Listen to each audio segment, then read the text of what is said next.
President Dr. William Samuel Ruto, members of the media,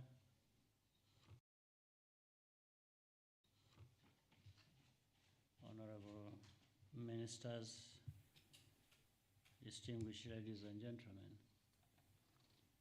I want to take this opportunity to once again welcome the President and his entire delegation to Rwanda. Over the years, Rwanda and Kenya have built strong relations. Today's visit underscores that friendship. The President and I had productive discussions. We've just witnessed the signing of agreements in key sectors such as ICT, health, education, youth, and agriculture. These new areas of cooperation will bring us even closer together. We are very happy that Rwanda is home to a large and vibrant Kenyan community. We are grateful for their contributions to our development. Private sector growth is a key priority for us in Rwanda and Kenya. Regional integration and trade is a big part of that equation.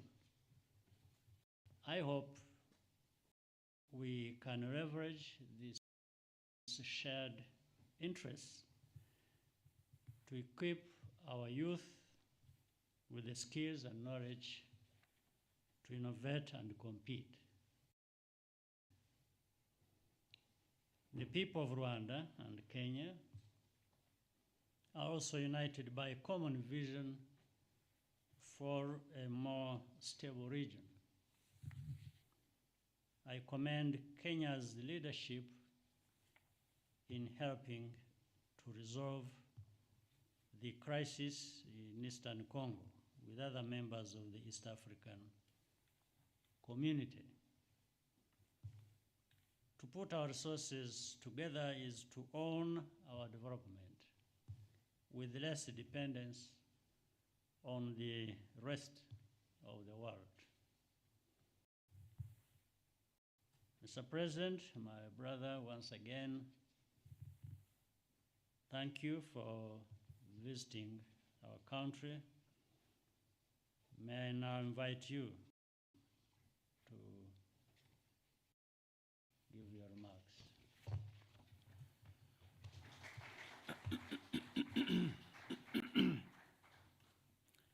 Good afternoon, everybody. First,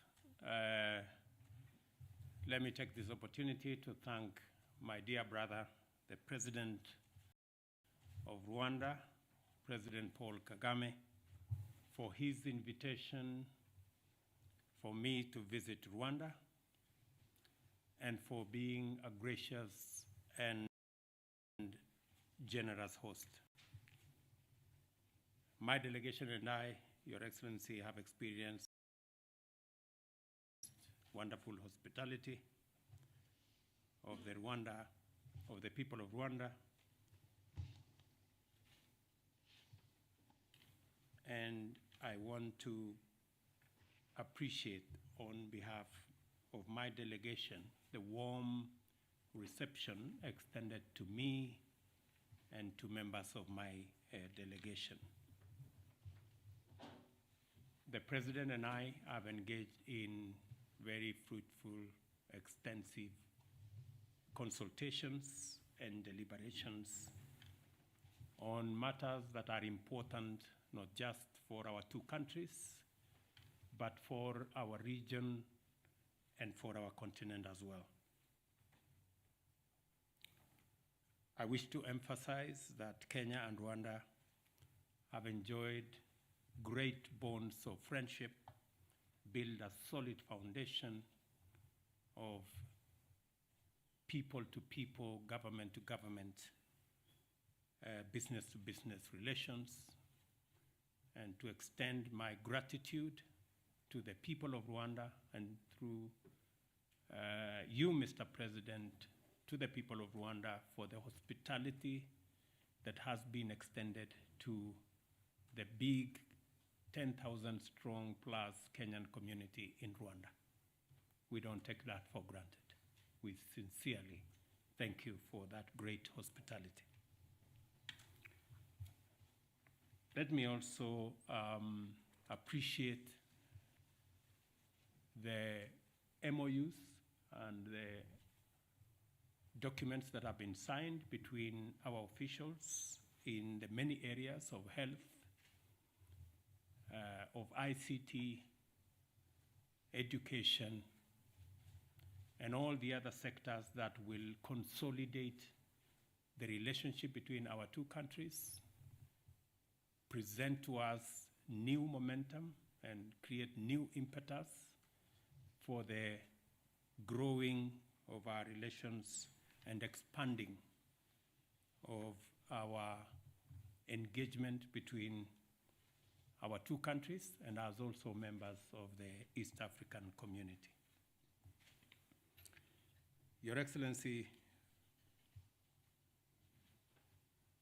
just as Rwanda is a gateway for us into the Great Lakes region, we are also aware that Mombasa is an important port for the people of Rwanda, and it creates the synergy between our two countries, and we will continue to work on building that relationship and the network necessary for us to benefit from the synergy created by our two economies. Let me also say, in our conversation, we have discussed the issues around how to enhance communication between our two countries. It is the case that both Kenya and Rwanda have already signed and ratified the One Area Network that will present to our people the opportunity for ease of communication that will make it that much more easy for business, for enterprise to thrive as people engage not just through travel, but through communication. And we are looking forward jointly as Kenya and Rwanda to the other members of the East African community joining us in building this network of communication that will make it easier for people, East Africans, to work together, trade together, do business together, and live together in one common area. Let me also state that I have extended my invitation to President Kagame to attend the mid-year coordination meeting of AU that will take place in Nairobi between the 13th and 16th of July this year. Again, an opportunity that will present us a chance to discuss the matters that affect our continent, the serious issues of climate change, the serious issues of what the pandemic and all the other challenges of the war that has brought upon us, and how we can navigate in a very delicate global situation, how we can navigate as a continent and as countries into the future. We're all aware of the challenges around our region, and again, let me commend President Kagame's and Rwanda's understanding of the issues in Eastern DRC and their contribution to EAC as we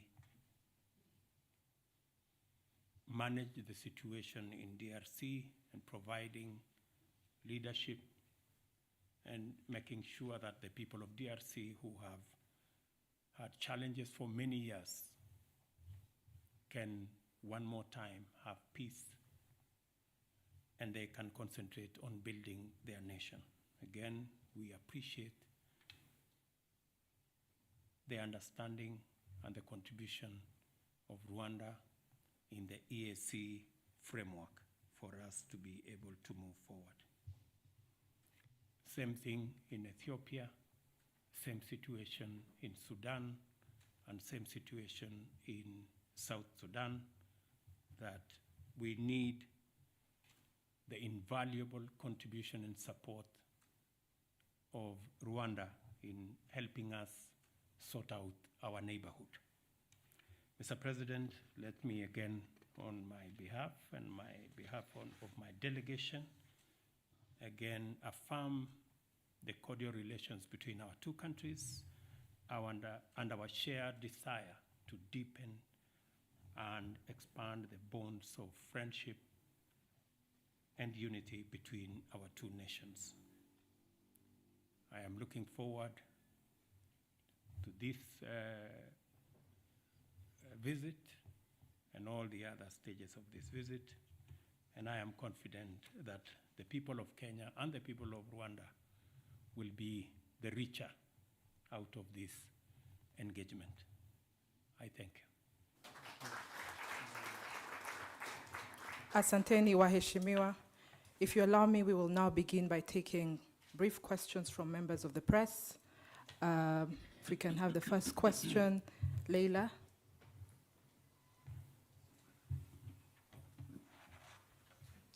Your Excellencies, Hamjambo. My name is Leila Mohammed from NTV Kenya. You've spoken about signing of bilateral agreements in the areas of education, health, and the female and women agenda. Kindly clarify to the people of both nations a deeper understanding of what these agreements entail. For example, in education, we know that Kenya is undergoing a new CBC system. How does Rwanda engage with Kenya on such grounds? Thank you. It is to both of us. Excellency may start. The details of the relationship between our two countries, and especially in the context of the signing of the agreements, all the way from agreements on cooperatives and how we can share experience on how to consolidate the cooperative movement, how we will benefit from the experience in Rwanda and the shared experience in Kenya, how to build platforms using ICT, for example, on the evolution of credit management, like in the case of the Hustler Fund, which you are aware about, and how we can bring ICT into the middle of organizing our cooperative movement and also leveraging technology to access financing in the whole of that ecosystem. On matters education, we share a background, both as Kenya and Rwanda, and our reform of the education system that is underway in Kenya that is now being spearheaded by the presidential party which I appointed, will share a lot of experience on many issues, including transition from primary school, junior secondary school into university, and especially the big challenge of financing university education that has serious challenges. We are going to share experience on how we can make education much more relevant and easy to deliver, and also cost effective. There will be a lot of sharing of experience in that space. In the MOU on health, for example, there will be a collaboration between our two referral hospitals, the largest referral hospital in Rwanda and the largest referral hospital in Kenya, again, for us to share experience in that space and also to share facilities where necessary. You may want to know, for example, that Kenya benefited from support from Rwanda when I called His Excellency, and he was gracious enough to give us their ICT platform for VAT management. And as a result of that platform that Rwanda shared with Kenya, we have seen improvement in our VAT collection. It's in that context that we are signing some of these MOUs so that it becomes much more easy for us to share experience, share resources, and even share technology for the better management of our economies and our countries. Well, I just add to what the President has just well elaborated in terms of the MOUs under the JPC. It was just a framework. I think many of the things really speak for themselves. It's a framework that will help us identify which key areas of interest to both countries where we can cooperate and add value and continue. What the sectors mentioned are not the only ones. There are more that have been ongoing or more that will come where that cooperation is going to be very helpful. And it is about learning from each other, from learning from different experiences. And in fact, Mr. President, and I'm sure it is of interest to the audience, the many thousands of Kenyans who live here, we are happy that they are here. Many things they are doing for themselves. But in the end, what they are doing for themselves is also beneficial to the country, to the people of Rwanda. And in fact, for example, some of them are teachers, so where we have shortage of capacity. Some will be doctors, others work in the hospitality sector. So they have even helped fill the gaps that exist in our own systems. Because of where we have come from, we didn't have, in fact, and by the way, they have been here for a long time. They've been here significantly here. They started being here maybe in the year 2000, but even slightly before that. And at that time, we had no capacity in this country in all sorts of ways. In in any sector, yeah. So the Kenyans mainly and other East Africans came here to do what they know how to. In that sense, they benefited, we benefited. And this is really what is being elaborated in these MOUs and the cooperation and the relationship we have between Rwanda and Kenya. So this is just a smaller part, in actual fact, of the big thing we have to do. Thank you. Let's have a second question from Sophie. My apologies, I'm not going to stand because I'll disturb the cameras okay. because No some worries, of them are live. no worries. My name is Sophie Mkwena from the South African Broadcasting Corporation, SABC. It's an opportunity that comes once, therefore I have just 3 questions to both the leaders.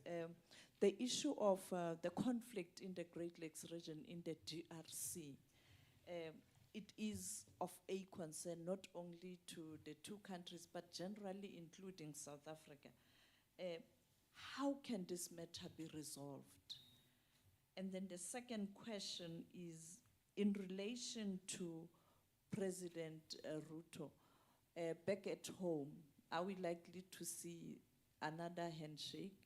I'm saying here in relation to your announcement on Sunday, if my memory serves me well, that you are willing to engage the opposition. And then finally, President Kagame, ahead of the commemoration of the genocide, is the international community doing enough to deal with issues of conflict around the world, learning from what transpired in Rwanda in 1994 when the world looked away? I remember former President Mbeki saying, your party even reached out to the ANC then before they became government, but unfortunately they were busy with elections. Are we doing enough as the global community to avoid this conflict, the war in Ukraine, Palestine, and all those flashpoints? Thank you so much. That will be loaded. You want to go first? You wish? Okay. Let me say the following. On the matter of DRC, Eastern DRC, and the challenges of security in Eastern DRC, this is a collective concern of us as a region. The heads of state did take a decision that EAC must provide leadership in sorting out the challenges in Eastern DRC, especially after DRC joined the EAC. The good news, the positive news, is that the last 1 month has seen a lot of positive development around the challenge of security in Eastern DRC. We now have, joining the Kenyan forces that have been there for the last almost 5-6 months, Burundi have now come in, Uganda have now come in, and forces also possibly from Angola have come to support the whole effort of stabilizing Eastern DRC, providing security for especially vulnerable people, ensuring that we manage the challenges of security that continue to lead to loss of life, gender-based violence, and many other issues around children who cannot go to school, and children that are displaced, and hundreds of thousands of people that live in camps. Because of the buildup of forces from different countries, there has also been generally a movement even by the armed groups in Eastern DRC to respect the cessation of hostilities, to also abide by the cantonment areas. We've seen a lot of movement in that direction. So we are confident that with this greater understanding and coming together, and then I want to thank the heads of state of EAC for providing leadership in this area, and we are working together to see to it that we stabilize Eastern DRC so that Congo can have peaceful elections and they can continue to enjoy their country. On the issues of Kenya, thank you very much for asking. We believe we are a democratic nation. In fact, possibly the largest democracy in our region. And we value, and we, thank you very much, Mr. President. I think he realized I was struggling.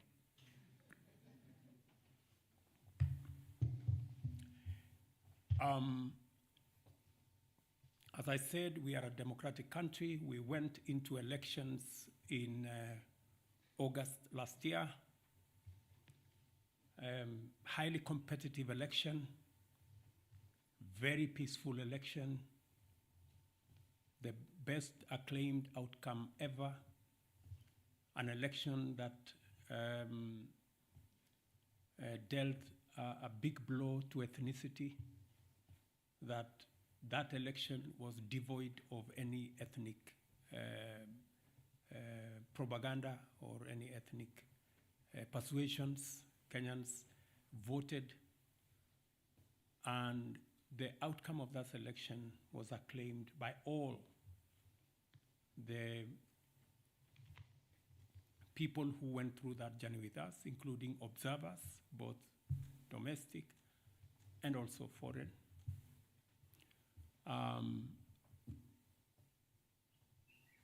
Subsequently, somehow the opposition, after 5 months, decided to make a claim that they were told by a whistleblower that possibly the results were different. They haven't been good enough to tell us who the whistleblower is and how they arrived at a different set of results than one that were released by our Independent Electoral and Boundaries Commission. However, as I said on Sunday, in times like this, it is not a question of who is right and who is wrong. In times like this, you have to put your house in order.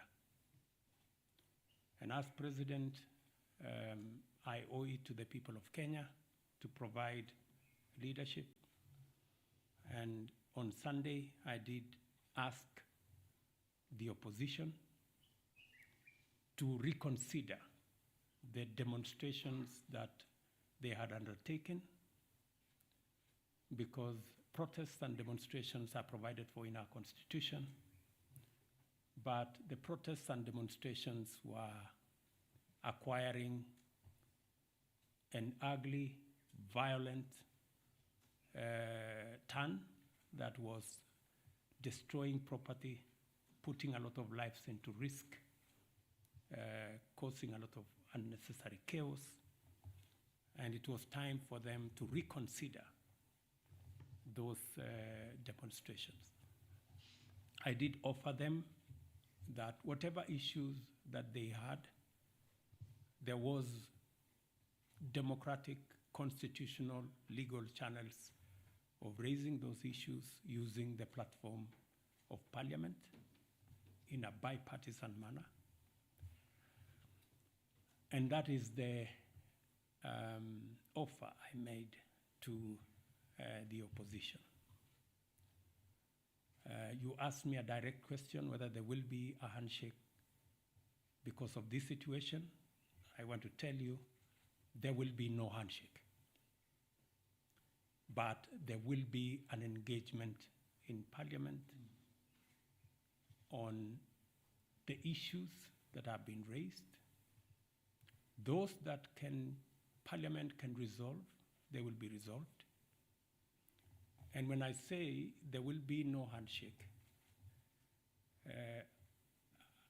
I know that there is a context, you know, like we were being told here, please have a handshake. Unfortunately for us in Kenya, a handshake has a different connotation. And that is the one that I am talking about. The handshake that brings the opposition and government into some conundrum and a mongrel and an outfit that is undemocratic, unconstitutional, and illegal. We are a democracy. And in a democracy, it is underpinned by a system of checks and balances, where you have a government and an opposition.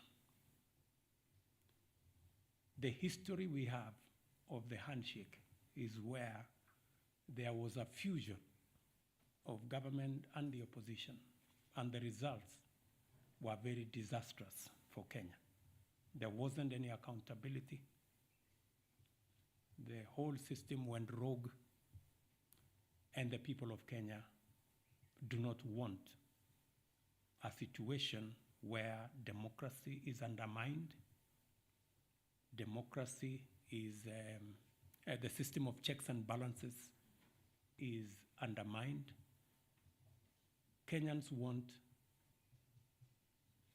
a democracy where the system of checks and balances works. I am a great believer myself in a system where there are robust checks and balances, because that's the only way you can hold a government or an executive to account. And holding an executive or a government to account works for everybody. It works for the citizens, it works for the government because they are kept on their toes, and it works for the opposition as well, because then they become part of success of a country. So I hope I have answered your question. Thank you. Good. Well, on my part, two quick comments. One is on Eastern DRC. I'll first of all confirm what the President has just said, that I think in the last few weeks we see some progress, much as there are still other issues to resolve, but progress is nonetheless there. We just need to do more and register more progress toward a solution. But the history of Eastern DRC is something we can't go into problems here sufficiently.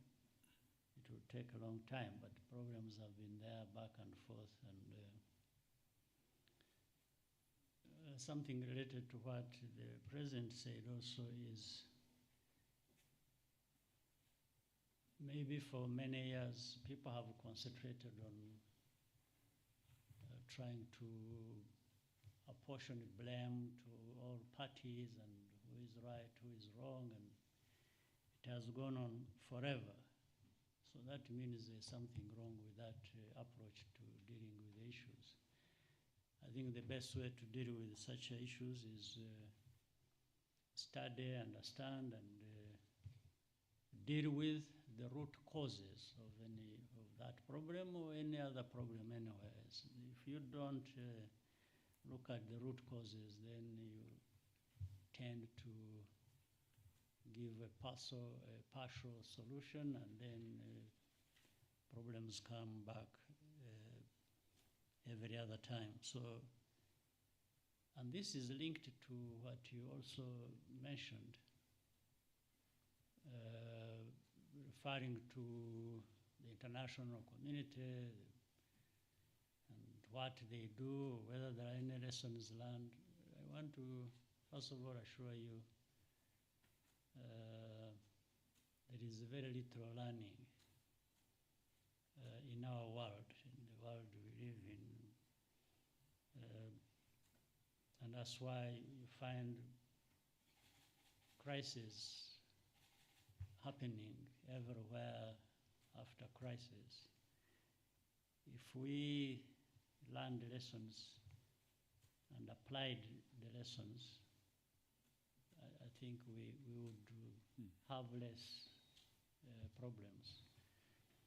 Like in our case, the Eastern Congo problem has been there, has been related to problems we had here in Rwanda in some way. Then other things are specific to Congo.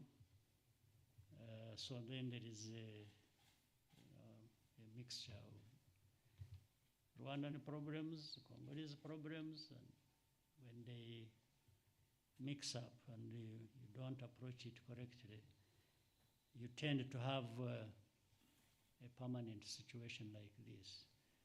So that with the involvement of the East African community, the countries so far involved, I think putting heads together, the leaders of the East African community, and by the way, also because these are people near to the problem or linked to the problem one or the other. It goes into what is so often talked about, African solutions. I think well applied, truly these would provide solutions because there is a direct stake into that, and people are close to the causes or to the problem itself. So I have hope that we can find a solution, and maybe the outside world, all we need to ask is to support what the African leaders are doing and countries are contributing to, instead of getting into the mix themselves with what they think should be the solutions. It's better to support the solutions or the proposed solutions by African leaders. So I think we have, that problem is there. The processes are on to deal with the problem, but I think we give it time. The sooner we can really do things that we have to do, then we would have would find solutions also that people are waiting for.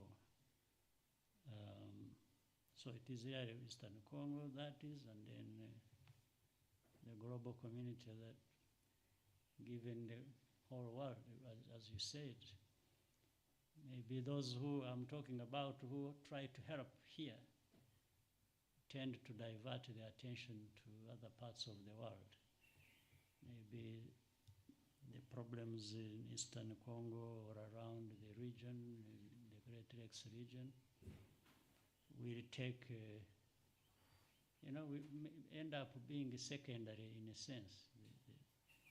The primary becomes the other one. But we have to be aware of that. We shouldn't be disheartened by that. We understand how the world works, so we've got to bear that in mind and go ahead and do what we can do. So I think that's what the understanding is in the whole region. Thank you, Your Excellencies. We will now take the last two questions. Sam and then Anangwe.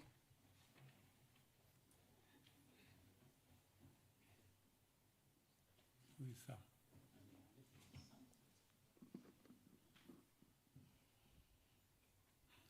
Why don't both of you go and that one, so that, and you had said two people. Yes, Sam and Anangwe. Maybe an additional one person, I can see they are struggling for the microphone. And Good evening. if we do that, Good evening. Good evening. My name is Jamal Hashim from Azam TV, Tanzania. I would like to speak in Kiswahili language. I know, President, you understand Kiswahili. Jumuiya ya Afrika Mashariki ni jumuiya yenye kuleta matumaini kwa nchi wanachama na watu wake. Lakini katika siku za hivi karibuni tumeshuhudia wananchi katika jumuiya hizi wakizinyoshea kidole serikali zao kutokana na hali ngumu ya maisha. Mkiwa kama viongozi wakuu wa jumuiya wa nchi wanachama wa jumuiya hizi za Afrika Mashariki, mnadhani mnaleta matumaini gani kwa wananchi ili kurejesha walau furaha kutokana na hali ngumu ya maisha ambayo wamekuwa wakinyoshea kidole serikali zetu za jumuiya? Swali la mwisho, kama sitawakwaza wenzangu, ni kwako wewe Rais Paul Kagame, ambaye umeongoza, ama kwa hakika umeongoza taifa hili miaka 30, na kwa macho yangu mimi ni mara kwanza kufika Rwanda, nimeshuhudia mabadiliko makubwa na historia kubwa, na nimekusikiliza hotuba zako nzuri ambazo zimependwa hata na wananchi. Swali langu ni dogo tu. Je, umejiandaa vipi kumtafuta mrithi wako wakati huu umetawala miaka 30, ili walau awe na uwezo kama wako, na kama wananchi wanavyosema, aweze kusimamia ile misingi mitatu ambayo nimeisikia ukisema: uwajibikaji, mengine nimesahau lakini nakumbuka uwajibikaji na zile nguzo tatu. Ni hayo tu mheshimiwa. All right. I think wait for. I think we can answer all of them. Let them ask all of them, then we answer one go. Okay, maybe it's better that you actually. That's right.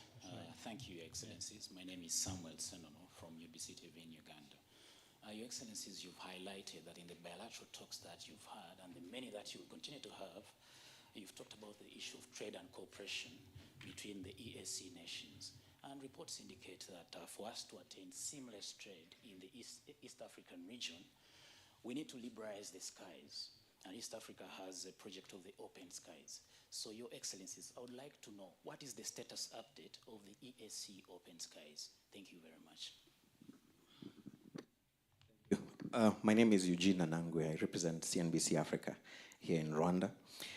President Ruto, recently you gave a bag of goodies, for lack of a better word, for US investors, including possible tax relief measures. And this has been received in different ways. There are those who are local traders and those from the region who probably see this as, something that they wish to see as well. How do you convince them that such measures are not discriminatory and that you also think about those local investors? To both of you, President Paul Kagame and President Ruto, we are experiencing tectonic geopolitical shifts. And we've also heard of Japan, moving or committing to buying Russian oil above price caps. Most of people are breaking away from traditional US currency. I would like to understand where Africa, where Rwanda, where Kenya is in terms of their capacity on this table. Are they there as meals, or are they there as vibrant players in these particular shifts? Are we able to see, like in US now, President Trump has called for demonstrations in the anticipation for visa rest? Are we going to see senators coming from Rwanda, from Kenya, going to call them to order, the way we've been seeing such situations happen? Thank you so much, and God bless. I think that's it. That's it. Let me start maybe with my question specifically, which was linked with that. I think I don't want to take the risk of replying in Kiswahili and then I'm misunderstood. I may speak in English, but I understood the question.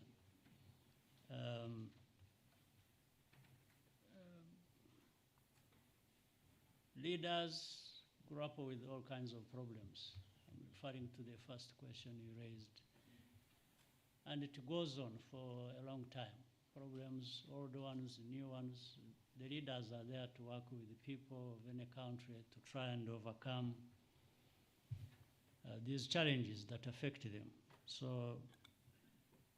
the problems we have today in whatever country you want to talk about, and the challenges that leaders have to address are everywhere. You don't find a country without any problems. That is for sure. Different countries have different challenges, problems, but they also have different capacities to deal with those challenges. So on the first part about problems, say, in our region, in different countries, and people pointing fingers at leaders, and that is what to expect with the leadership, with the politics, and with the challenges the countries face all the time.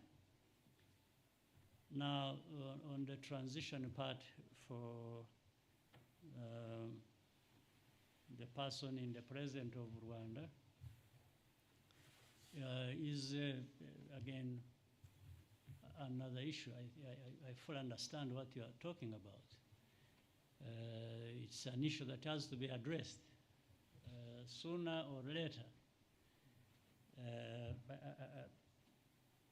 So on one hand, I agree with you. That is a solution that has to be found, irrespective of what has been done and progress and so on and so forth. Well, including some areas of lack of progress.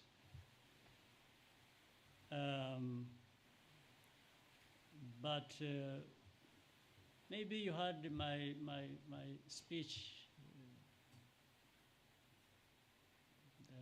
Is it the other night? Is it last night? Or the night before the one of us? I had an opportunity to address this question directed to my party, which over the weekend we had many things to do, including we had a congress that brought together over 2,000 cadres of the party I lead, which leads the country as well. Some of those things were discussed. And the one you put the question to myself, I had the opportunity to discuss it with my members of the party, that it is an inevitability that we have to find, first of all, grow leaders, and not for me to decide who is going to be the next leader after me. I think that also is not necessarily correct, but to create an environment, circumstances that will give rise to people who can lead, irrespective of whether I like them or not. Because I think you brought it up referring to democracy. You're talking about governance. You're talking about good governance. In good governance, I don't think you want everyone exiting to be the one to decide who comes after them. So let's put that aside.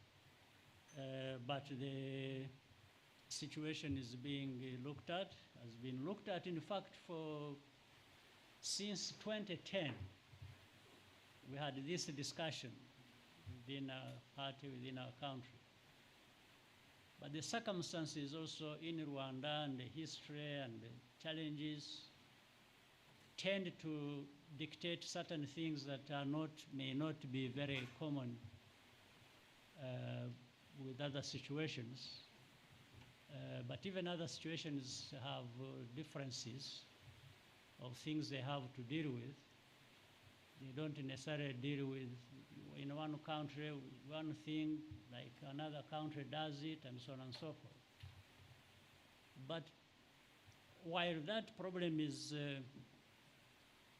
especially in our case, is particularly a bit complicated and has created these, given rise to these questions.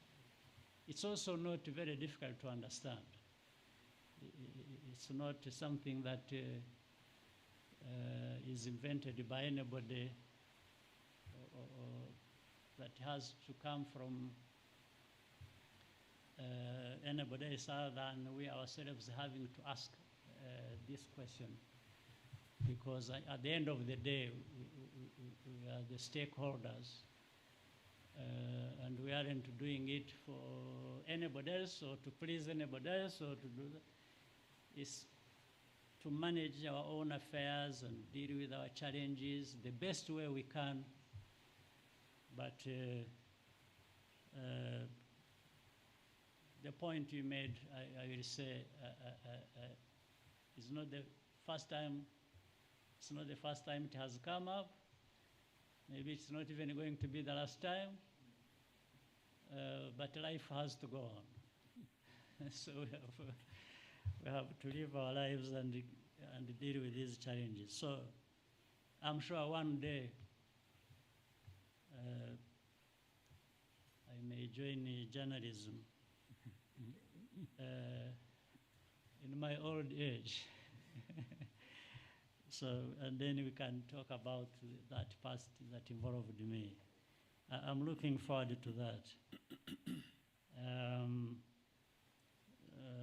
So maybe, President, I let you go and we can keep. Okay. Yeah. There was a question about the progress of the EAC Open Skies project. Yes, yes. This one is also another thing that is going to happen if we really talk about integration and mean it. We can only say it has delayed, but it will come. And we better bring it about the proper way. I mean, there are things that need to be done within the region, people to discuss how best to do it, when to start.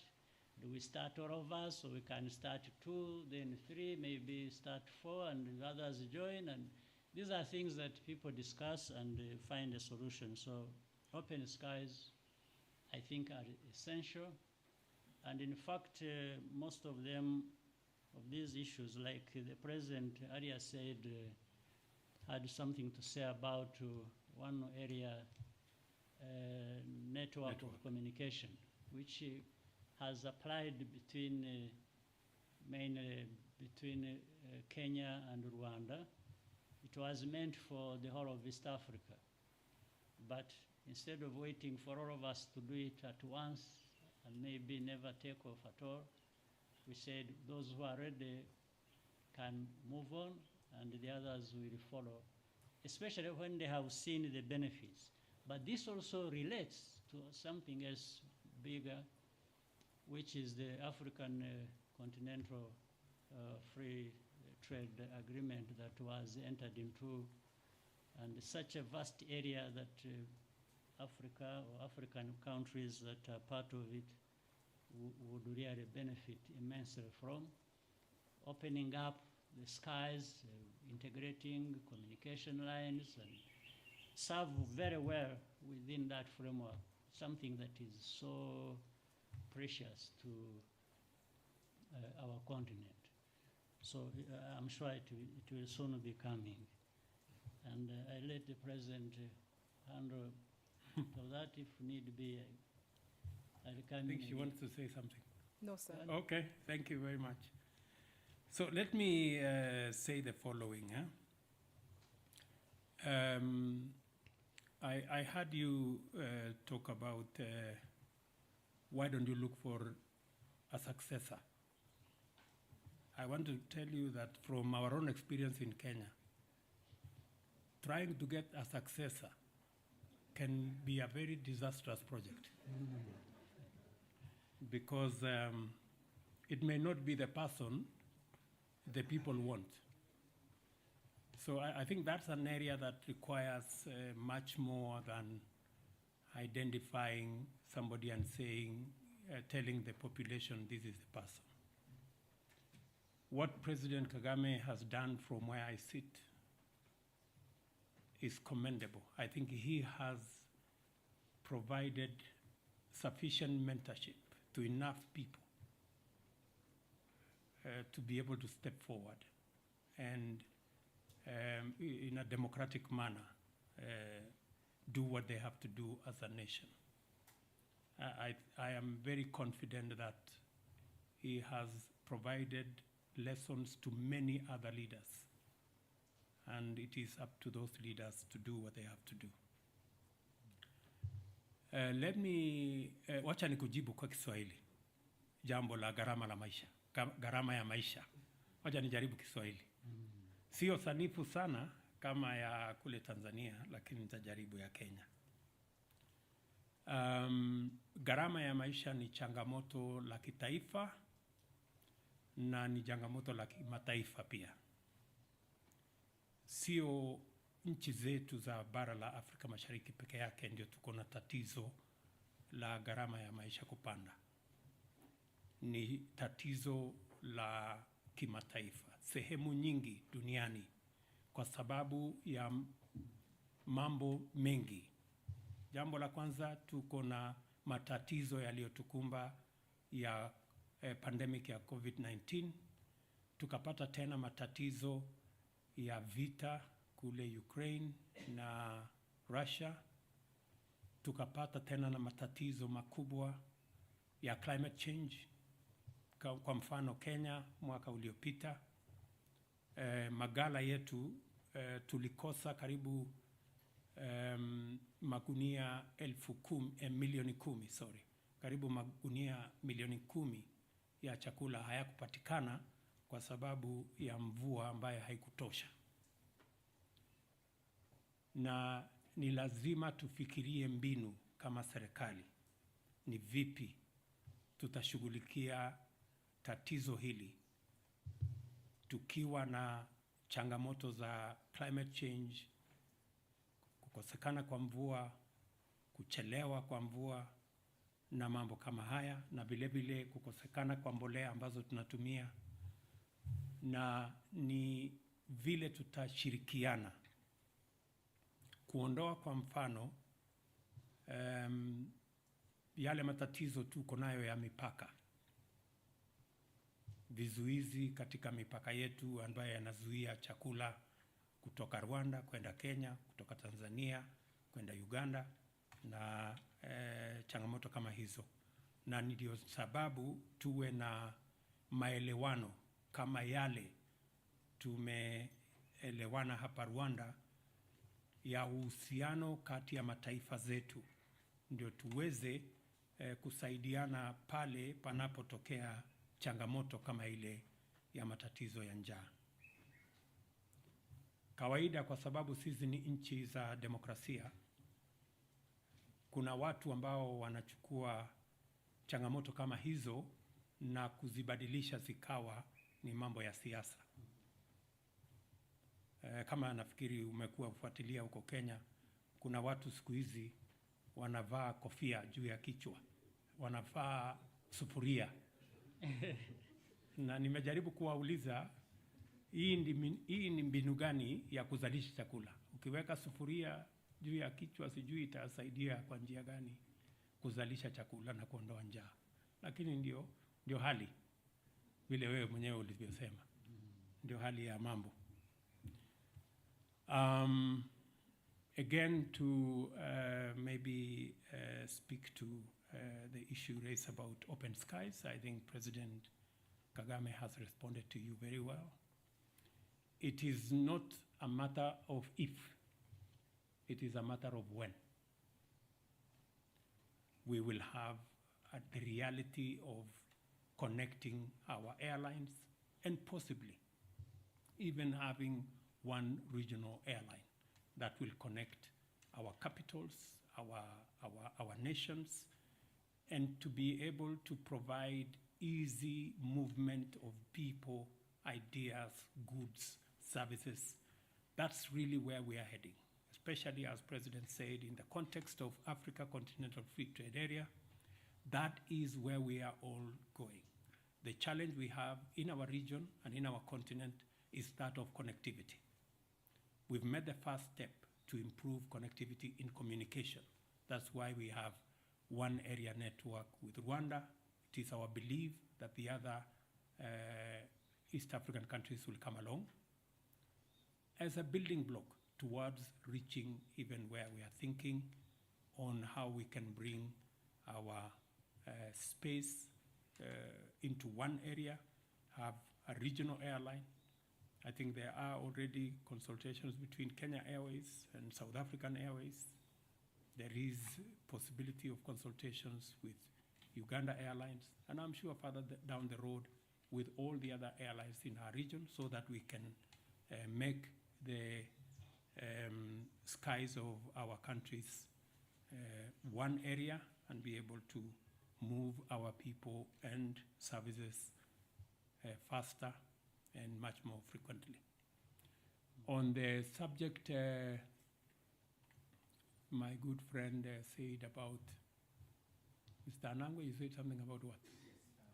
Sure. Okay, yes. Yeah, the incentive of US investors. In any case, the incentive I announced last week are not just for American investors. And I said it very clearly when I announced those incentives. They are for business, whether they are Kenyan, whether they are from Rwanda, whether they are from East Africa, or they are from the US or indeed any other part of the globe. We are continuously raising the bar on investment in our region to be able to make sure that we attract investment into our region. It is the reality that our own taxes can take us so far. Foreign direct investment becomes another avenue of attracting resources so that we can grow opportunities, we can grow our economies, we can grow jobs for our young people. Apart from what we are doing nationally, using our own taxes, apart from what we can do with money that we can access from multilateral agencies, there is huge opportunity if we can also attract foreign direct investment. It is an avenue for growth of the economy, for growth of job opportunities, business opportunities, entrepreneurship, and it all works together. Not for the American firms, not for the European firms comes to invest in our region.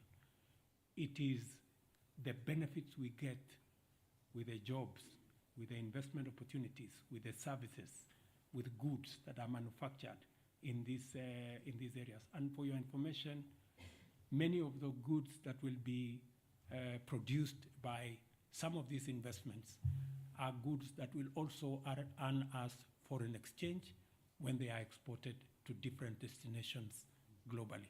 So we have many companies in Kenya, for example, One Health Revital in Kilifi that exports to 28 countries in the world. And it is an investment from an American company combined with a Kenyan company and a collaboration with other entities. So these investments must be understood in that context. I know narratives are always created around these investments politically, but this is the background that I have shared with you. Thank you, sir. I think we've come to the end of the program today. Asanteni sana kwa kuwa nasi leo hii, President William Ruto. We wish you and your delegation a beautiful stay in Rwanda. Thank you. May we